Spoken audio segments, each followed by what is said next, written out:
Joignez-vous à la discussion. Appelez ou textez le 187-CUBE Radio. 1877-827-2346.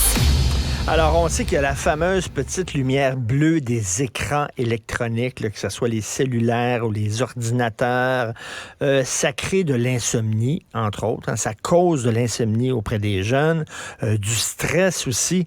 Mais là, il y a des chercheurs qui ont révélé que cette lumière-là, émise par les écrans digitaux, pourrait également être liée à une puberté précoce. Chez les garçons et chez les filles, c'est incroyable, là. Ça a un effet sur la croissance des individus. On dirait un film de David Cronenberg. Nous allons en parler avec le docteur Marc Hébert, professeur titulaire au département d'ophtalmologie et aussi M. Hébert, département d'ophtalmologie de l'Université Laval. Et il est aussi un spécialiste de l'étude de l'horloge biologique, la chronobiologie. Il est avec nous, docteur Marc Hébert. Bonjour. Bonjour. Comme je le disais, on savait que ça causait l'insomnie, peut-être du stress. Les jeunes qui regardent leur écran avant de dormir ont de la difficulté à dormir comme il faut. Mais là, comment une lumière peut avoir un impact sur la puberté? Ça semble assez particulier, là. Oui, c'est assez particulier. C'est sûr que les recherches qui ont été utilisées utilisent des souris. Donc, les rongeurs, évidemment, c'est des animaux nocturnes et non pas diurnes. Donc, c'est des animaux qui vivent de nuit puis qui dorment le jour. Donc, la lumière qu'ils ont utilisée pourrait être un stresseur. Mais aussi, on sait que cette lumière enrichie de bleu-là va supprimer l'hormone mélatonine. La mélatonine, c'est une hormone et elle est libérée partout dans le sang, dans le corps via le sang. Donc, ça affecte plusieurs organes au niveau du corps. Donc, c'est peut-être pas surprenant que ça pourrait affecter d'autres hormones qui seraient liées à la puberté. C'est quoi, la mélatonine circule dans le sang lorsqu'il fait noir? Elle a besoin d'obscurité, c'est ça? S'il y a de la lumière qui rentre dans le corps d'un être humain, la mélatonine reste dans sa petite grotte et elle sort pas. Oui, c'est exact. La mélatonine, c'est un cycle sur 24 heures qui est produit. Donc, la sécrétion se fait vers 20 heures. La sécrétion va arrêter un peu avant le réveil, vers 7 heures, 8 heures le matin. Par contre, si on expose quelqu'un à de la lumière enrichie de bleu ou n'importe quelle lumière bleue, en fait, on va supprimer sa production directement. Donc, c'est une hormone qui va répondre directement à la lumière.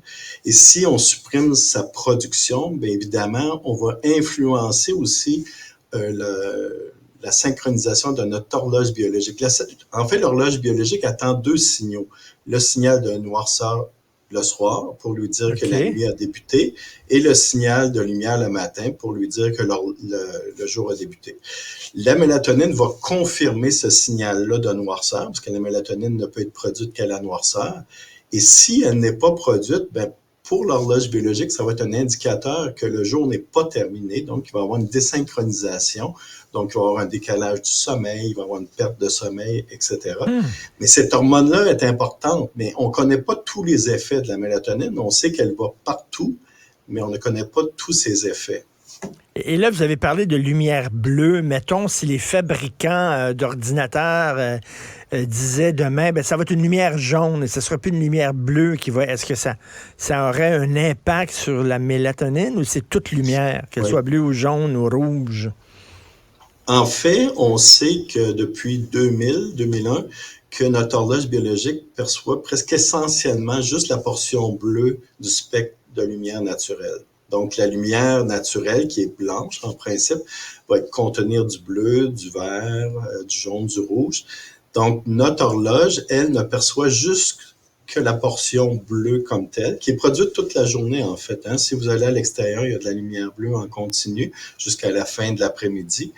Donc, si vous avez, par exemple, un filtre anti-bleu, vous avez ça maintenant, vous avez vos téléphones, vos appareils électroniques, vous avez tous ces filtres sombres, filtres pour protéger les yeux, etc. Oui. Donc, ces filtres jaunes-là, quand vous les mettez, vous allez voir que l'image va être un peu plus jaune. ben ça, évidemment, ça va aider, ça va empêcher la suppression de mélatonine, même si vous recevez de la lumière. Donc, ça va couper tout ce qui est bleu, ça va laisser transparaître tout ce qui est vert, le jaune et le rouge. Vous allez bien voir, évidemment, mais vous ne supprimerez pas votre mélatonine. OK, là, ça pourrait causer, c'est ça, une puberté précoce chez les garçons comme chez les filles. Bon, c'est des tests qu'on a fait avec des souris. Ça montre à quel point la lumière a un impact sur nous. Docteur Hébert, pendant 1 an, j'ai co-animé l'émission du matin à LCN. Je devais me lever comme vers 3h30, 4h du matin, en pleine obscurité, me coucher au printemps, l'été, alors qu'il faisait encore clair dehors. C'était une année, là, je rentrais dans les murs quand je marchais. J'étais comme jet lag, comme on dit, à longueur de jour. Je n'avais pas d'énergie. J'ai trouvé ça extrêmement difficile. Ça a un impact, la lumière, l'obscurité, sur comment on se sent. Oui, ben l'expérience que vous décrivez, c'est vraiment l'expérience du décalage horaire. Et Oui, c'est ça. presque 50% de la population va le vivre cet hiver. On manque de lumière le matin, donc notre horloge ne reçoit pas son signal de synchronisation. On utilise nos appareils électroniques le soir, donc on décale, on dort moins. Et notre horloge est pas bien synchronisée avec notre environnement. L'été, les chances que ça survienne sont moins évidentes parce que le soleil se lève très, très tôt. À moins d'avoir une chambre parfaitement obscure, vous allez avoir de la lumière naturelle qui va pénétrer. Vous allez vous lever, vous allez avoir de la lumière naturelle. Mais l'hiver, souvent, les gens vont partir travailler sans lumière naturelle, vont revenir du travail sans lumière naturelle. Donc, ça va être de la lumière artificielle toute la journée. Donc, pour pallier à ça, ben, on recommande d'utiliser de la luminothérapie qui fonctionne extrêmement bien et aussi faire de l'exercice qui va aider à la synchronisation de l'horloge biologique puis il va améliorer l'humeur aussi. Et Dr Hébert, les gens qui vivent, je ne sais pas comment en Islande ou certaines parties du monde où il fait clair quasiment 23 heures sur 24 ou des fois complètement noir, ça doit être extrêmement difficile sur l'organisme humain. C'est très difficile. Par contre, ça a été étudié, par exemple, l'Islande. La population n'a pas plus de déprime hivernale que nous au sud. Okay. Parce qu'il y a probablement c'est une sorte de gestion biologique qui date de millénaires. Là. Les gens se sont adaptés à ce climat-là. Donc, si nous, on monte, on va en Islande, évidemment, on va être très, très, très affectés. Mais eux le sont beaucoup moins que nous. Puis ceux qui sont pas capables de s'ajuster, bien souvent, ils vont avoir tendance à déménager vers le sud. Vous allez comparer, par exemple, en Alaska, il y a beaucoup de personnes qui vivent là. L'hiver ne vivent pas là, ne sont pas capables de vivre là. Donc, ils descendent vers le sud et retournent au printemps puis à l'été. Mais les niveaux de dépression sont très élevés dans ces régions-là. Ouais. Mais en Islande, il y a comme une préservation génétique là, d'évolution. Vous vous situez où sur le fameux débat sur l'heure avancée, l'heure normale, etc.? Il y a tout un débat là-dessus. Quel est votre point de vue là-dessus? Ben, en fait, presque tous les spécialistes, on est tous en accord, les spécialistes européens et nous, à part les Américains, qu'on devrait rester à l'heure normale. Donc, on ne changerait pas d'heure, on resterait à l'heure qu'on est en ce moment à l'automne. Pourquoi? Parce que si on maintiendrait l'heure avancée, on aurait un problème, c'est que le soleil se lèverait trop tard le matin. On irait, par exemple, vos enfants iraient à l'école, puis à 8 heures, il ferait encore noir le matin. Ça fait pas de sens, là. OK. C'est dangereux, puis au niveau de la sécurité... Il ferait noir plus tard, mais il ferait clair plus tard.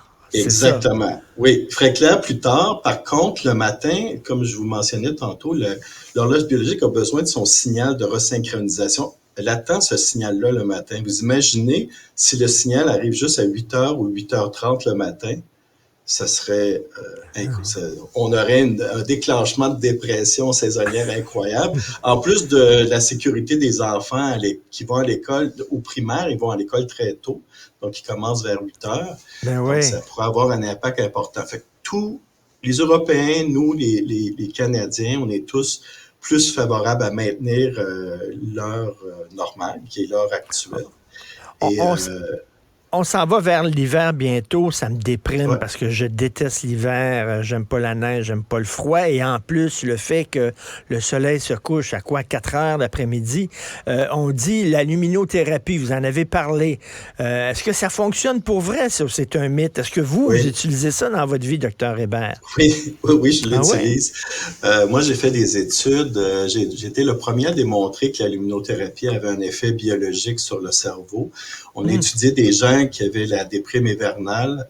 On les a étudiés à l'automne, à l'hiver et au printemps et à l'été, les mêmes personnes. Et on a vu qu'au niveau des yeux, il y avait une baisse de sensibilité à la lumière l'hiver qui, l'été, revenait à la normale. Mais durant l'hiver, on les a soumis à 4 semaines de luminothérapie et on a observé une normalisation de cette réponse-là à la lumière. Ce qui nous indiquait, pour nous, qu'il y avait vraiment une réponse biologique qui était liée à la luminothérapie. Dans ce cas-ci, les patients y étaient remis après 7 jours, là, grâce à la luminothérapie. Puis c'était, à l'époque, c'était en 2008-2009, et au mois de juillet de cette période-là, il a plu pendant 3 semaines consécutives. Et tous nos patients sont retombés en déprime à ce moment-là. On a dû retarder les tests plus tard durant l'été parce qu'ils étaient tous en déprime. On s'ennuyait de Galarno. Ouais. On s'ennuyait de Galarno, comme on l'appelait le soleil avant. Ça fonctionne comment, la luminothérapie? Il faut se mettre en dessous, comme quand on se fait bronzer, là, sans bouger sous une lumière. Comment on fait ça? Non. C'est assez simple. Vous pouvez vous exposer. Les lampes de luminothérapie sont faciles à acheter maintenant. C'est 50, 100 $ environ. On la met d'une lumière de façon indirecte sur le côté. On la regarde pas directement. Donc, vous pouvez déjeuner, faire des activités pendant l'exposition. On recommande 30 minutes le matin, très près du lever, puis ça donne un signal à notre horloge que le jour a commencé. Souvent, 30 minutes, c'est efficace pour à peu près tout le monde. Les enfants, on recommande 15 minutes parce que les enfants sont beaucoup plus sensibles à la lumière que les adultes, donc 15 minutes, ça peut être suffisant. Puis, ce que ça fait, la luminothérapie, c'est que ça augmente nos niveaux de sérotonine. Quand il fait soleil l'été, vos niveaux de sérotonine augmentent. Vous savez que la sérotonine, c'est impliqué dans l'humeur. Si vous prenez un antidépresseur, ça va augmenter vos niveaux de sérotonine. Donc, le soleil fait la même chose. Donc, la luminothérapie va augmenter vos niveaux de sérotonine, donc ça va affecter votre humeur positivement. Ce qui arrive, c'est que l'hiver, nos niveaux de sérotonine, dépendamment des individus, sont peut-être un petit peu bas. L'hiver, on tombe dans un seuil qui va affecter notre humeur. L'été, on revient au-dessus du seuil, on est correct. Donc, la luminothérapie va compenser. Ça fonctionne. Il y a plus de 1000 recherches qui ont été faites à ce sujet. Et nos enfants, arrêter les écrans une demi-heure, 1 heure avant le sommeil, avant le dodo, une heure avant. Oui. 1 heure avant le sommeil. Okay. Puis pas juste les écrans. Si vous avez des lumières ADEL dans vos maisons, parce que c'est courant maintenant, les lumières ADEL sont enrichies de bleu, même s'ils sont blanches visuellement. Un DEL à la base est bleu. Donc, c'est très important d'éviter ces lumières-là avant le coucher. Ben, merci beaucoup, Dr. Marc Hébert. C'est passionnant. Après mon émission, je vais aller m'acheter des lumières spéciales pour me préparer à l'hiver. Alors, professeur titulaire au département d'ophtalmologie à la faculté de médecine de l'Université Laval. Merci, bonne journée. Ensoleillée. Merci. Oui, merci beaucoup. Bonne journée. Restez connectés. Tout ce que vous avez manqué est disponible sur l'application Cube ou en ligne au cube.ca.